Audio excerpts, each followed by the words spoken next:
Ron, how are you? Good. Can you hear me okay? Yep. I'm turn this up so I can hear it. I'm an old man. So So, where you based, man? I'm in North Carolina. Okay.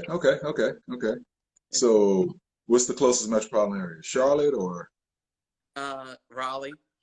Raleigh? All right, cool. So it's Good like deal. a 20-minute drive to Raleigh, like the North Raleigh, and then about 3 hours from Charlotte. Yeah, okay. Good deal. And where are you at? I'm in Atlanta. Okay.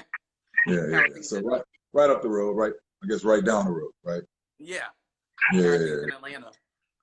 That's good. Beautiful day today. I'm sitting in sort of this covered patio area I got, so we don't have the sun. But it's yesterday was amazing. I think it was got a high of maybe mid 60s, sunny and breezy. Last night got kind of brisk, but beautiful day. Today it's I don't know, probably 70 degrees and just sunny. Beautiful day, absolutely gorgeous. So It's the can't same complain. here. So we must not be that far away from Yeah, one yeah, yeah. another. It's a pretty, I'm sure we share weather systems. You know what I'm saying? yeah. Yeah. Uh, so thank you for coming on today. Like I said, I've been telling people, I've been treating this almost like a virtual trade show. So I was going through my list of people, and I said, like, who would I normally see, at a trade show? Yeah, And I yeah, know, yeah. last year and the year before, the General Cigar booth was a pretty big deal. And stopping by and talking to you and figuring out what was new with Cohiba was always kind of like the must-do thing for the trade show. I appreciate it, man. I appreciate it. Yeah. So yeah, we've had uh 3 years where we've done the party. The first year, I came on in spring of 2017. So that year, we hosted the party, and it was Macanudo Inspirado. So it was Mm-hmm. black and white, sort of like a theme. Then the next year, it was the release of CAO Nicaragua, so that was a theme. And then last year was finally a year that they let Cohiba do the party. So yeah, it's fun, man. So I had to like step it up a little bit, right? Uh-huh. So yeah. So hopefully you guys enjoy it. Yes. Yeah. What have you been up to during this kind of quarantine period? Um, you know, so we had a blending. Sorry about that. It's a contractor next door, so I can't tell them to stop. We had a blend sort of innovation summit. So myself, Rick Rodriguez, Laurel Tilley from Macanudo. So we're sort of the visible faces of the company. Well, us three, along with a few other people within the organization, are on the tasting panel for the entire company as far as whatever cigars are coming out, whether it's um, Cohiba, Macanudo, CAO, but whatever, Punch, whatever.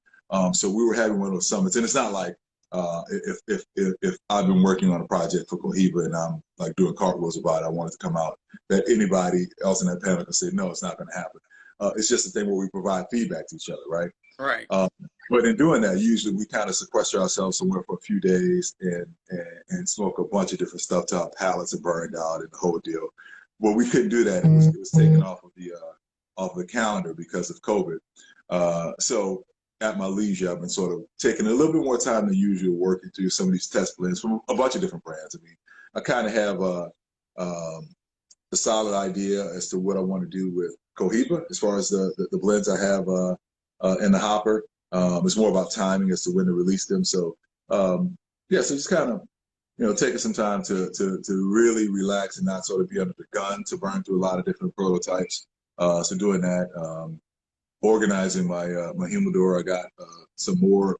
Again, being on this panel, they'll send you stuff, and it's like I had 2 different UPS deliveries yesterday, and I'm thinking, damn, like okay, so I got to really figure stuff out. So just kind of organizing, doing a lot of social media stuff, obviously, as much as possible without overdoing it, so to speak. All right. We've also been doing a lot of Zoom actual events with retailers, which have gone pretty well, all things considered. So I've been busier than I would have thought, right? But still itching to get out and interact in person and get into shops. So hopefully that'll kind of provide that'll be an option within the next month or so. We'll see. But just staying busy, man. Yeah, no, the last time I saw you was at the Miami Megahertz. Uh-huh. That was Seems like ages ago. yeah. A lifetime ago, man. Yeah. Yeah, so what about yourself? How have you been staying busy? I've been staying busy by doing these interviews because usually I'm still doing all the magazine stuff that I'm used to doing. And usually with an interview, maybe I do like maybe two a month just for Okay. the magazine, like whatever I need to do, and the rest is through emails. With this quarantine and being at home and knowing that a lot of cigar smokers are at home and they're missing that lounge experience, I've been doing these kind of interactive interviews.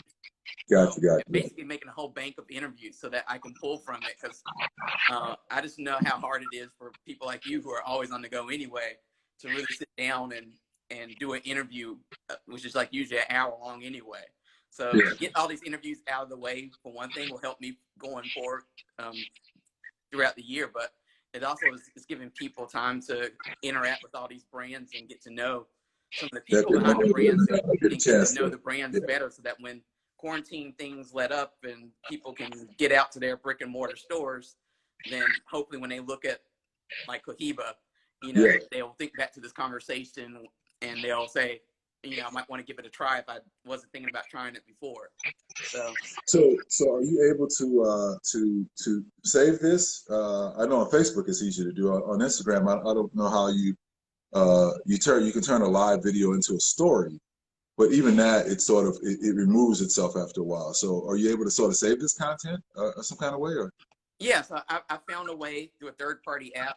Basically, I pull the video I usually wait about 30 minutes to an hour after it's done, so it can upload to wherever it needs to upload. I pull the video, and then I go in myself, and I repurpose it, get into a YouTube format, and then I upload it to YouTube, like at the end of the week, and then I pull the audio and upload that to Podbean, which also uploads it to Apple. So okay, all right. Well, I get an extended play out of these interviews, because that was a big question for me too. I was like, why would I want to do an interview and then it disappear like 24 hours later? I was like, that's a waste of everybody's time. Like this I mean, unless you have this really, really, really big captive audience at the time, and that's the purpose of it. But yeah, otherwise, I mean, you might as well keep the content, man. Yeah, exactly. Yeah. Good talk. Good. So what I wanted to do with these interviews was, like I said, explore some of the people that I know or that I've encountered in the industry. Also explore what's going on with your particular brand. So I know like General Cigar has a whole bunch of different brands. And you're actually the first General Cigar person I reached out to. So, Thank you. and I definitely know that you have a new release that just came out. So I wanted to talk about that You did get those, right? Yeah. Yeah, good. So, I wanted to talk about that release and just talk about you and like what's going on with Cohiba and give people some, background information. Because I know there's so many different brands and price points within the Cohiba portfolio that people probably don't know everything that you all have to offer. Gotcha. Yeah, so I guess the first place to start is with the Cohiba Royale, which is a cigar that you received, you guys over at Tobacco. I have it, right? This is big box. Just so happened to you haven't burned one yet? Look at you, man. I haven't yet. I did like you, like maybe like the second week and staying at home, I was like, what should I do? And I was like, I need to organize like all my cigars, because as a media person, you get a whole bunch of cigars too. And then, I'll put them here, I'll put them there. So I organize everything. So I've been like in this whole big organizing nice kind of frenzy. So I haven't yet, but plus I wanted to figure out like how to, smoke it and then do a review and do all that kind of stuff. So that is a little bit more than just me posting a picture of it. Understood. You gotta work. You gotta make sure that it makes sense. So, yeah, cool. So obviously that's Cohiba Royale, and I think pound for pound, and different tobacco affects different people different ways, but pound for pound, it may be the fullest body Cohiba that we've ever put out. And that was sort of going into the project. That's what we wanted to achieve. Really something that we wanted to resonate with the the hardcore cigar guy that really appreciates that sort of Nicaraguan profile, but also a little bit more elevated in its approach, right? So we wanted something, if you typically see some of the ultra luxury cigars, the ones north of $20, most often those are going to be mild to medium, because that investment, both from a consumer standpoint and from a manufacturer standpoint, you want it to cast as wide a net as possible, to get as big an audience as possible. So you don't get really risky with the profile or the strength. You want it kind of middle of the road, more about flavor and complexity and nuance, which makes sense. But definitely sort of pump the brakes as it relates to overall power. Well, we wanted to kind of take a different approach to that. The overall portfolio for Cohiba is in that luxury space, right? We put out Connecticut last year, which did very well, still does very well. And it's a more complex, more trending towards medium body Connecticut, but very complex, flavorful cigar, but still it's smooth, right? So we're clear in that space. Even with the red dot, that's a medium body cigar, classic profile, rich, cedary. So if we're bringing something to the table and we're going to add another Maduro to the mix, sort of, Connecticut, the Connecticut broadleaf has been out for years now in the Cohiba Black. You also have the Oscuro wrapper on the Cohiba Nicaragua. And then we've had a couple of limited releases, which use the Maduro wrapper. Spectre last year, Silencio, which is my signature blend. So if we say, okay, we're going to bring something out that's in that heavier profile as far as a wrapper, let's make sure it doesn't bump up against anything else we have in the portfolio. So to do that, it's like, let's make this a fuller body experience. Let's see if we can do that with giving it balance. So the process was a little different. The wrapper is Jalapa grown, but it's actually broadleaf grown in Jalapa. So it's a different variety from the Jalapa that's on my Silencio signature cigar. But it's still Nicaraguan grown, but it's a broadleaf wrapper. And then we use Piloto Cabano as the binder, which the only time we've done that before is on the original red dot. So just a few sort of nuanced differences, and of course there's more Nicaraguan and Dominican tobacco than filler. So we wanted that nice, hearty, meaty, rich Nicaraguan profile, complete with the body that you expect, but just sort of nice balance and a little bit of elegance to it. And then, of course, we wanted the packaging to really be eye-catching as well. So it was a fun project, man. And we released it in the middle of an international pandemic, which always sounds like a great idea, right? But it's actually we are shipping a good bit of it, and the response has been really good. So based on what things are, man, I mean, I couldn't be happier with how the cigar is moving right now. Based on our current landscape, you know what I mean? Right. Yeah. Now, you obviously know a lot about tobacco. So where did you learn everything that you know about tobacco from?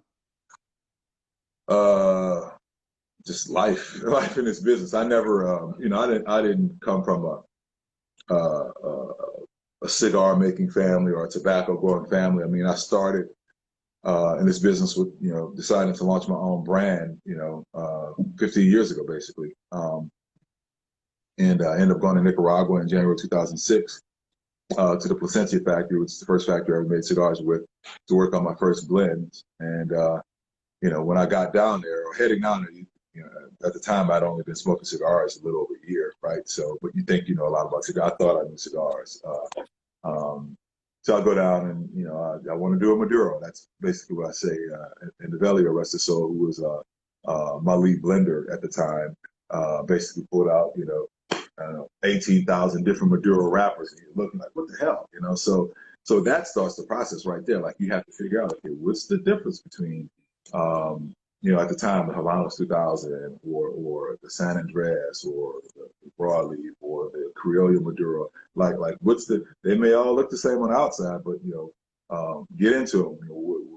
What's the characteristics from, the toothiness or the veins, or, why doesn't Habanos have, the vein matrix that Sumatra does, and like you just if you're interested, right, you just start learning that stuff over time, and that's how it started from that very first week. Working on cigars with the Placentias, and kind of learning that process, one, to understand what was going on, and which seemed sort of like an erratic thing at the time with me working with several factories, because I worked with the Placentias for years to make my cigars exclusively there. And then Willie Herrera and I became really good friends, and I started making cigars at Titan and Bronze, and that was sort of a different process that they approached cigar making. And then, of course, I launched La Hermandad, which was with A. Flores and PDR Cigars, and ended up making cigars there for a number of years, had my product distributed through there. Then I have a 10-year anniversary cigar I made with the Reyes families out of there. So, and now, of course, with General Cigar, I'm with, different factories. So having had the benefit of working at different factories, I've seen how different factories sort of not just approach cigar making, but how they process tobacco, and how the same strand, same variety of tobacco can taste very different just depending on which factory it was processed through. So it's just stuff I learned over time, man. And even with that, you sort of fall into what your wheelhouse is as far as what you like, or at least in my case, what I like. But that may sort of be the core element, but I like sort of learning from cigar makers that are much more skilled than I am, and that sort of just keeps pushing you and keep learning that way. So I just picked it up over time, and I hope I'm not done. I know I'm not done. I'm still, it's still tobacco I haven't worked with. Still a lot to learn, and that's the beauty of it, for me at least. And how did you come to get this position at General Cigar as the brand ambassador for Cohiba? They called me. That's nice. It's not like this was a job listed on Monster.com exactly.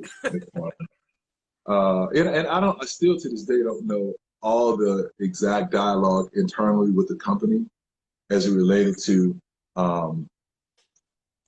why this position for Cohiba, and then specifically why me.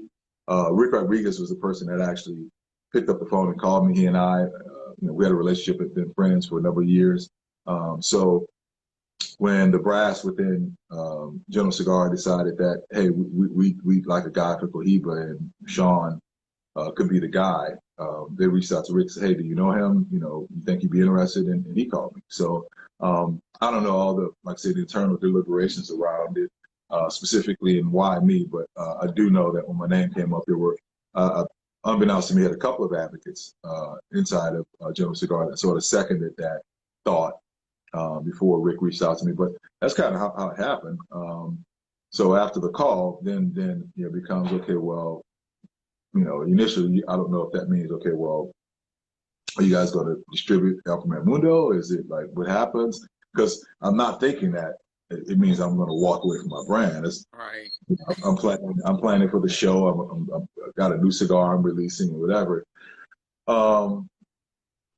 So, those conversations had to be had. And then, obviously, some things to think about. A brand that, at the time that I built for, 11, almost 12 years, you're going to sort of step away from. So I had to, kind of come to some realizations in my mind and really think big picture and kind of think, why am I really doing this? What I really love about being a cigar maker.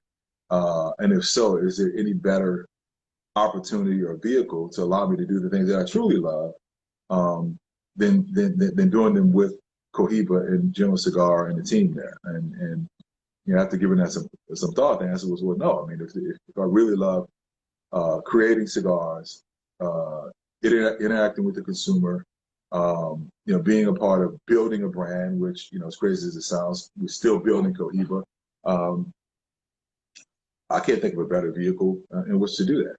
And certainly can't think of a better company or team in which to do that from a support standpoint, resource standpoint.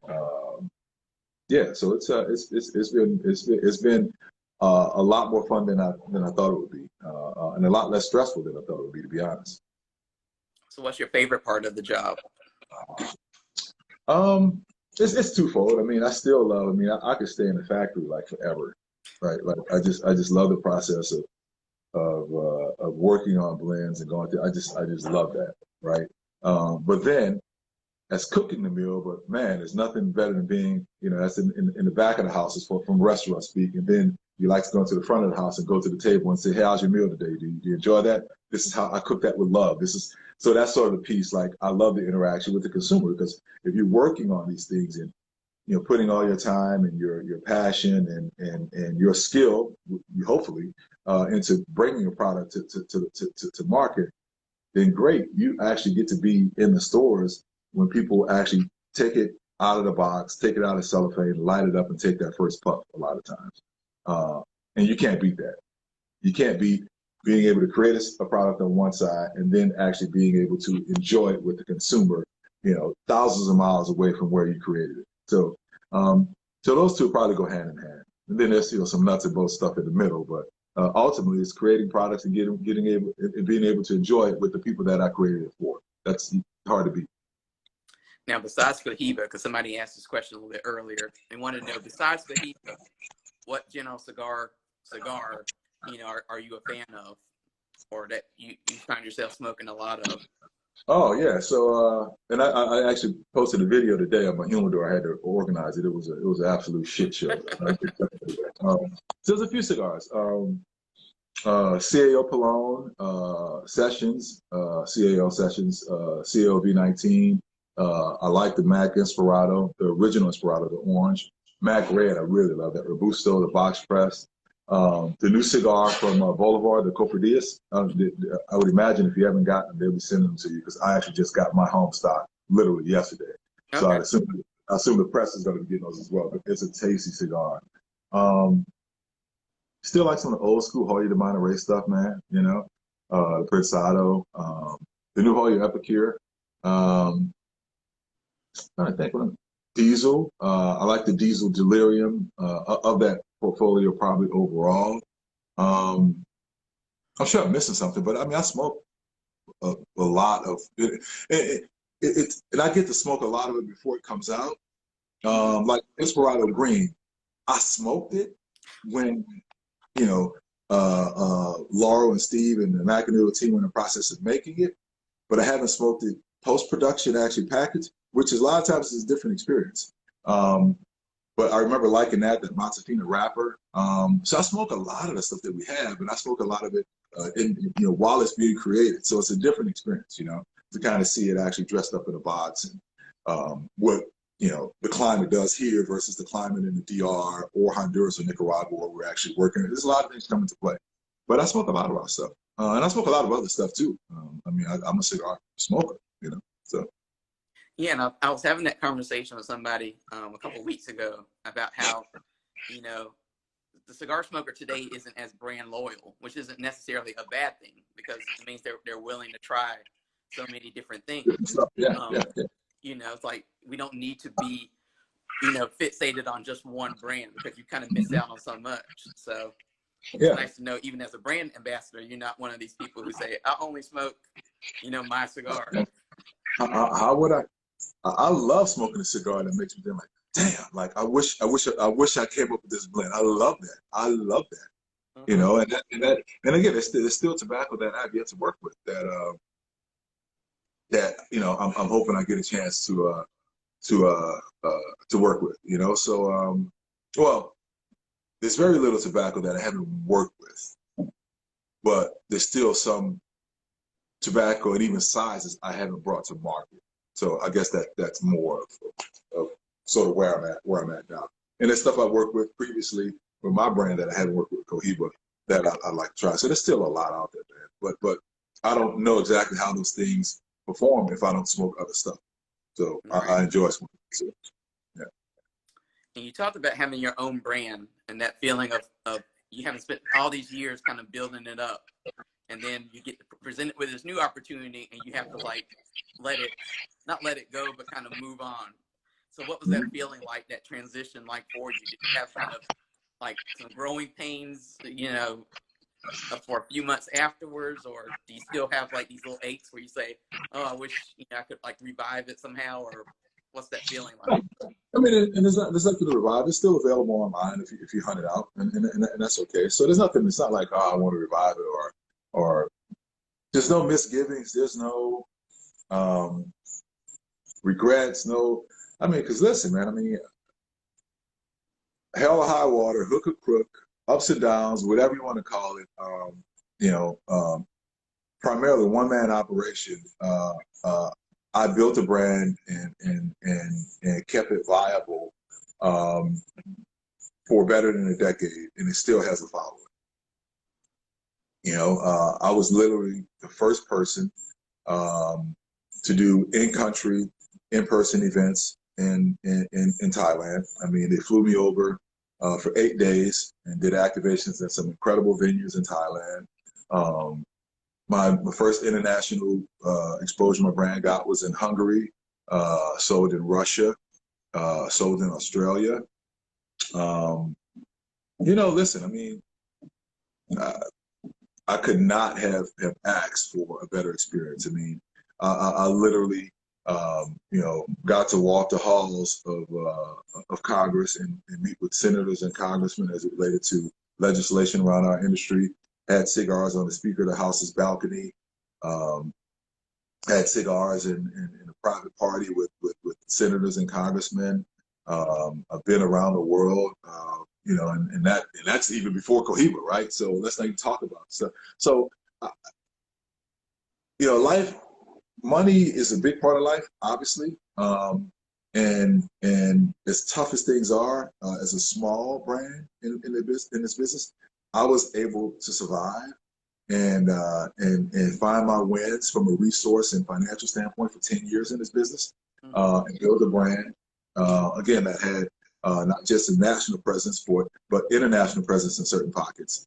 You know, so I had solid success, and so much so that you know, arguably the most iconic name brand in cigars said, "Hey, we want him to be the guy." I mean, how do you not like really take that under, you know, serious consideration, right? I mean, it's not like I was, you know, walking away to, I don't know, you know, go do something else or just, you know, work in-house for a cigar company. It's like, no, okay, this is a serious brand. It's like the head of the luxury portfolio for the largest cigar company in the world. You know, we want you to be the guy to help sort of chart the future for this brand and be a part of sculpting what it looks like and feels like to the consumer base. My biggest thing was, I'm honored. Let me not screw this up. Like, I mean, which, you know, you get too far ahead of your skis, that's possible, right? I mean, because they're, you know, Cohiba's been Cohiba long before me, and if I left tomorrow, Cohiba would not miss a beat, I promise you, right? It is a solid, well-heeled juggernaut of a brand that does well. So my thing is, okay, just be careful and be respectful what the brand is.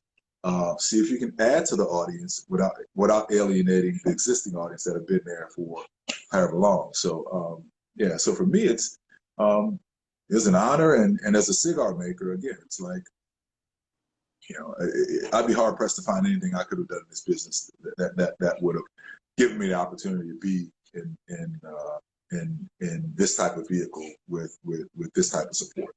So. Now, the one thing I like about Cohiba in particular is that you pay so much attention to the packaging, like more so than like many other brands out there. It's not just a box, you know, it's an experience. So, like, just talk about that packaging a little bit, because I think it's a subject that a lot of different companies kind of almost look over sometimes. You know, it's more just about the cigar, but you present, and like how it's presented is just so well thought out. And so, like, fun sometimes. Like, how's that process? Hey, that's good. That's what we're going for, right? I mean, let's be honest. You're spending, you know, you're spending a little bit more for Cohiba. We understand that, and we put some really great tobacco in it. I mean, Cameroon is a core part of you know, the Cohiba portfolio. Cameroon wrapper is the most expensive commercially available wrapper on the planet. Second most expensive is Connecticut broadleaf, both of which we have in pretty heavy supply, right? So we're putting good tobacco into the cigars and really working on the blends and making sure that experience is what it is once you get through the packaging and actually set the cigar on fire, right? But before you get there, I mean, we want to give you something to look at, right? Like make it appetizing. Like if you're plating food, I mean, it's great if the food tastes good, but man, if it's just kind of garnished right and it's presented well, it's all about the experience, man, and it should be. So, um, you know, we put a lot of time in that, put a lot of resources into that. Some of it is done internally, but we have a couple of agencies that we work with too, and that's kind of cool because they actually will compete with concepts from time to time. Like we'll look at, we have one agency in the Midwest and one on the West Coast, and it's like we'll kind of tee some things up. These is what we think about. These are concepts. This is what they feel like, and we'll get these different renderings, and internally we kind of look at them and talk and bounce stuff back and forth, and you have a few different factions sort of competing as to what things are going to look like. The downside to that is, man, once you outdo yourself, you really outdo yourself. So it's like, what do you do next? Like, because I don't want it to get to a point where we're putting stuff into packaging and it's just getting sort of too quirky and too, you don't want to turn it into a caricature, right? Right. It has to be solid, it has to be authentic. So that's sort of the trick. Like, okay, how far is too far? And we have a few vehicles that allow us to push the boundaries. And the inspector, when somebody's spending, $900 on a box of 10 cigars pre-tax, that should be an experience. So we can get a little extravagant with that. We almost have to, and that packaging is really expensive. But aside from that, you just kind of watch it a little bit and make sure it makes sense. But that's part of the fun. But that's a more collaborative effort. The cigar piece, that's a finite group of people, with myself and Yuri and Jonas Diaz and whatever. But when it comes to the packaging, a cigar nerd is kind of step back and let the creative people kind of jump in on that. So. And I mean, with Cohiba, you've kind of taken on, like you said, the names kind of like mirror a little bit of the James Bond stuff, like Spectre and now Royale. That was not like where did that come from? That was not on purpose, and I promise you it wasn't. All my kids, I promise you it wasn't on purpose. So when I came on board, we were talking about, they were talking about internally before I came on board. They wanted to do, because Cohiba had done some high-end exclusive stuff from, the Diamante, Lux, Commodore. They wanted to do something that really, really pushed the envelope a little bit more. They didn't know exactly what the makeup of the cigar was. Nobody knew at the time, but they wanted something that was going to be sort of a project that they never really talked about. And outside of the guys that really dealt with the luxury portfolio in the company, even the reps didn't really know about it. It was called the Ghost Project. Literally, that's when my first, meeting in Richmond. We're kind of going over the landscape of the brand, these things we're going to do, and they showed, and it was like the Ghost Cigars, what it's called. I was like, okay, well, let's see what else we got, and that's what started the first Spectre. Literally calling Nicaragua, seeing what we had there, which we had, I think 2011 and 2014 sherry barrel aged Esteli tobacco. We had tobacco in Honduras from a farm that we don't grow anymore. So they really started putting this stuff together.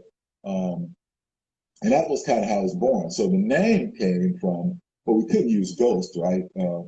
First off, that name is not, available. It's a Gurkha Ghost.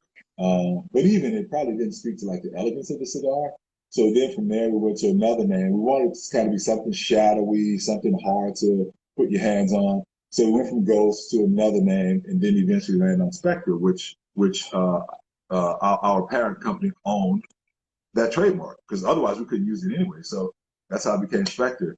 And Royale was just again another, we owned it, and so. But wait, it's not really the play on it. There's a couple of James Bond geeks out there that really love it, and that's fine if they love it. But I'm not a James Bond geek. I mean, I like James Bond. I'll see James Bond movies, but I can't tell you the name of all James Bond movies, right? So that was not the mission. That was not the mission. We didn't call it Casino Royale. It's just Royale. So it was a lot of fun, So, and you kind of mentioned this, how, Cohiba, I mean, there's so many different price points and different cigars in the portfolio. So you have something that's on, not the lower end, but that's a little bit more affordable to some people. And then, you have your Spectre, your $90, per stick kind of cigar. But how do you go about defining who your customer is? Like a profile for the customer and creating a cigar that will, resonate with them? You never know. I don't know that we say, okay, this is the customer. I know that we want the brand to be aspirational, but we want it to be accessible. Yeah, you want the brand to be aspirational, but we want it to be accessible. So if you say that, then you think about luxury brands. You think about Mercedes-Benz, right? Or Porsche or whatever. They all make entry-level products, right? You got Porsche makes Cayman series. Benz used to make I don't know what the entry one is now, the C-Class, whatever. Like there's a Maybach, but then there's an entry-level product. And there's nothing wrong with that.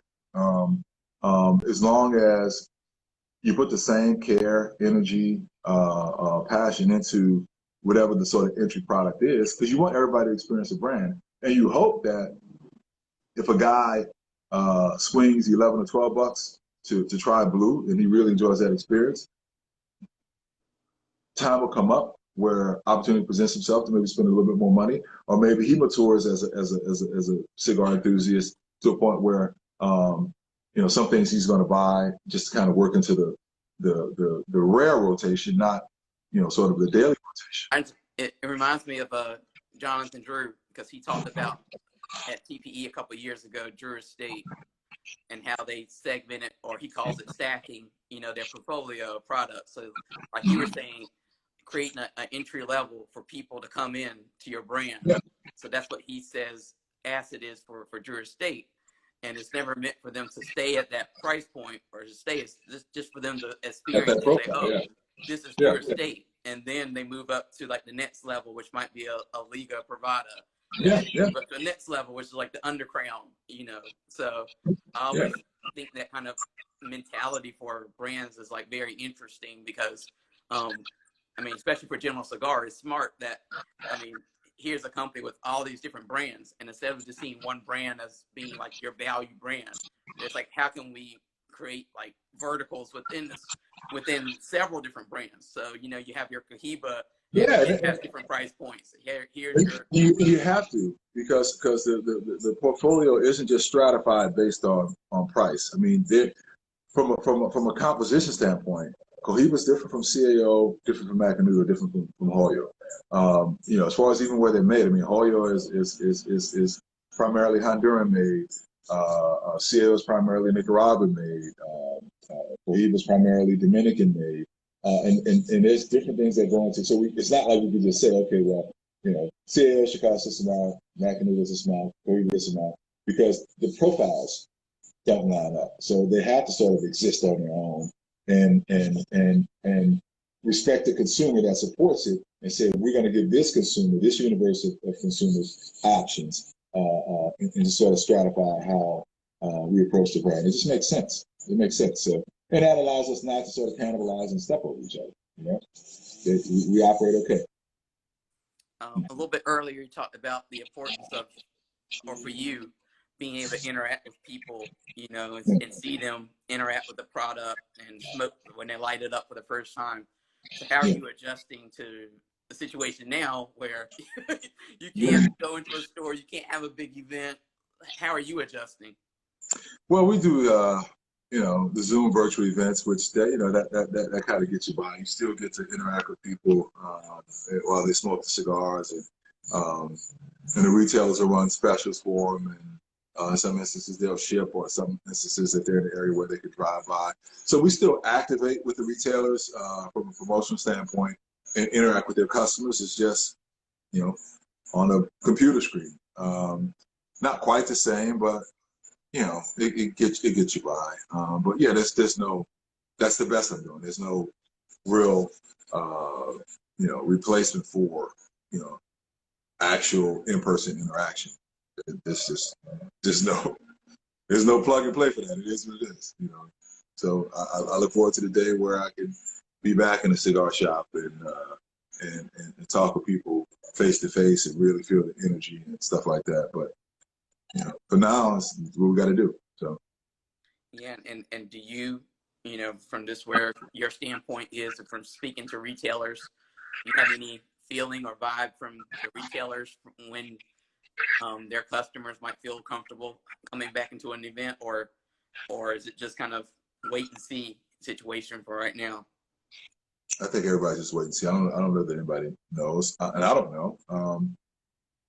Yeah, I don't think I mean, this is like literally never had. There's no roadmap for this. There's no rule book. There's no way. Everybody's just kind of figuring it out, doing the best we can. So yeah, I haven't talked to a retailer that has an idea as to how he wants to execute an event, how you practice social distancing or whatever. I mean, I have some thoughts on it. If it's really going to be a limited number of people, maybe it should be some type of ticketed event, and then that they get some type of cigar package with it, and some other things as well. But I think, you know, whether people want to or not, it seems like at least early on, events are going to be more exclusive than some brands maybe are used to operating within. You know, that's not a very foreign space to me, though, being with Cohiba. So, so we'll see. We'll see. But I don't think retailers really know. They're just kind of waiting like everybody else, you know. Small, and this is a very small cottage industry, right? People don't realize that. People on the outside looking in, you know, think, you know, this is just some, this ain't big pharma. This ain't, you know, this is not alcohol. This is a cottage industry. A lot of, you know, owner operated brick and mortar, you know, places where, you know, families, man, these are, you know, people really feel this, you know, the shop owners. This is not,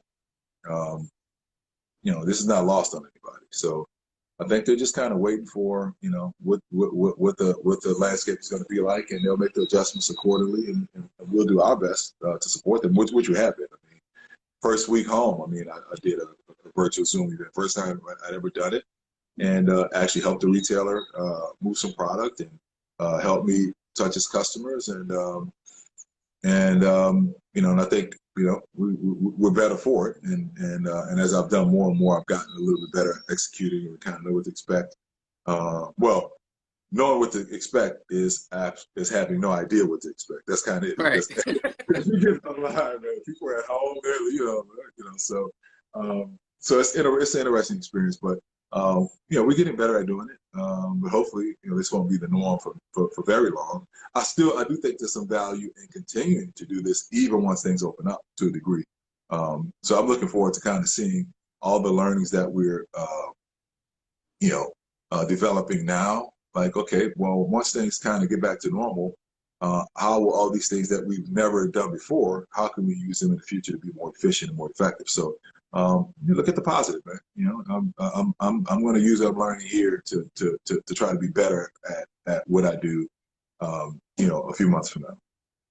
But I like So, the mentality that you have, you know, the mentality that, you know, you can reach out to a retailer and just do, if all they can do right now is a virtual event, just to move product, you know, it helps. the guys, they like to, you know, because the lounge isn't open, so these guys will jump on, and they haven't seen their buddies, right? Exactly.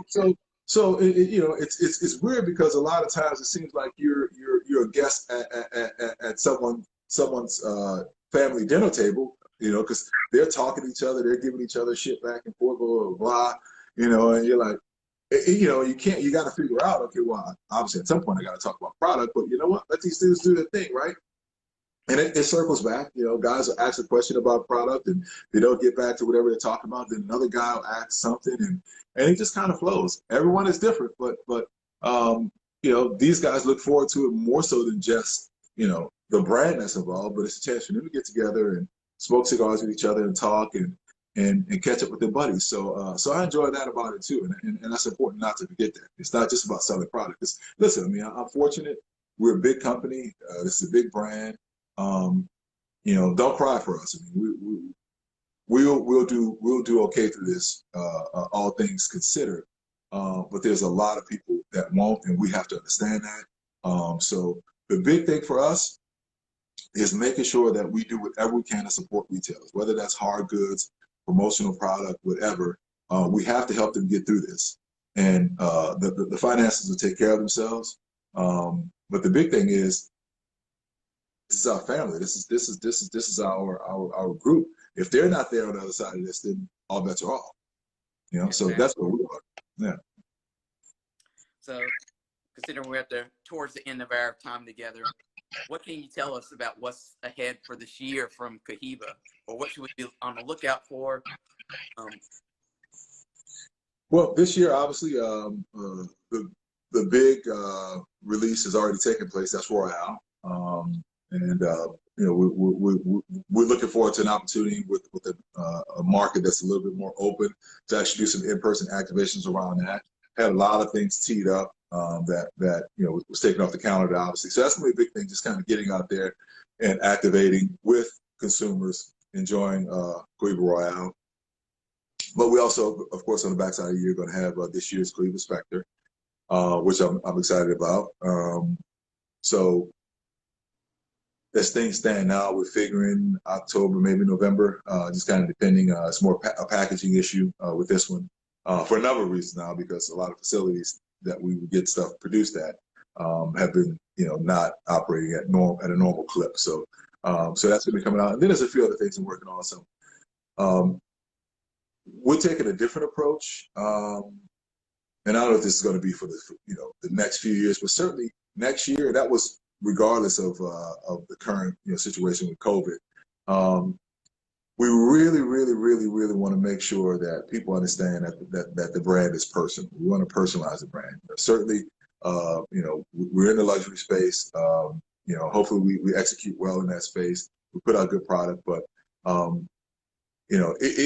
think you start to lose something if you're constantly every year putting out a full-time brand, like launching a totally new brand every year. It gets to be like it's like, where's your focus? So what? It's like where's your focus?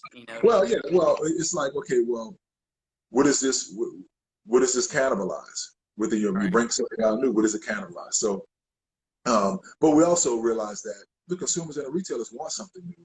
So we're going to do more specialized, and I'm not going to say super limited stuff, but maybe more seasonal things. And there's a couple things we have teed up. So kind of look for that approach to it going into 2021. We're still going to give the marketplace, the consumer, and the retailer something new, but we don't want it to be overbearing on their system. And we have a solid lineup of core products out there that we want people to be able to support and rest on comfortably, but still be able to try some of the new things that we put out as well. So that's kind of the focus. And from a blend standpoint, there's a couple things that we've been working on that we feel good about. Maybe one of these special releases, Spectre's going to drop for sure this year, obviously, and then maybe one other special release we put out into this year. Not sure. We could, in theory, just from a product standpoint.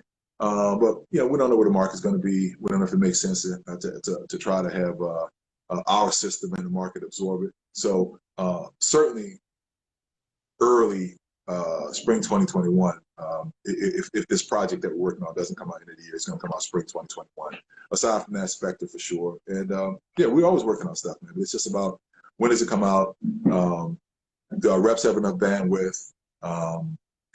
Who's the target market from a shop standpoint, and does it make sense for them? So, but we're always working on it. So how can people follow you and follow the Cohiba brand past this interview? Well, obviously, social media on Instagram at @SeanWilliams_Cohiba, and on Twitter it's at Sean_Cohiba, but Instagram is the best place because most of my interaction starts here, and I just sort of copy it to the others. But on Facebook, obviously, which I think I maxed out on Facebook as far as friends. So best place is Instagram at Sean_Williams_Cohiba, and of course Cohiba Cigars, but cigarworld.com. Real easy. Cigarworld.com. Go there, check it out.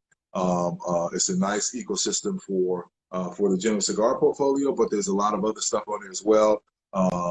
Just revamped, just re-released, a lot of reviews. Once actual in-store event activations start happening, those will be populated there. along with just some other backstory as well. So follow me here or go to cigarworld.com. That's probably the easiest things to do. Well, I would like to thank you for taking the time to speak to me today. And like I said, people who kind of chimed in a little bit late, this is the Cohiba Spectre. I mean, Cohiba Royale. Royale. The Royale. So try. I do have a Spectre. It's in my little humidor. Which Spectre do you have? The 2019 or the 2018 Spectre, or both? I have the 2019, I think. The black and not the red and silver band. Not the red silver, no. Yeah, so you got 2019. Cool. All right, well, good. Hopefully, have you smoked it yet? Or no? Not yet. It's been in the humidor. Listen, man, you can collect those cigars if you want. I'm not collecting them. Look, I'm going to get to it. Don't worry. As we say in our southern vernacular, set them on fire. Burn them up, man. Burn them up. So, well, like I said, thank you so much for taking appreciate you having me, and thank you for what you guys do at Tobacco Biz, man. Appreciate it, brother. Oh, no problem. Thank you. And I look forward to our next encounter. Hopefully it's sooner rather than later. Absolutely, absolutely. Until then, be safe, man. You too. Have a good day. Right. Cheers. Bye-bye. Bye.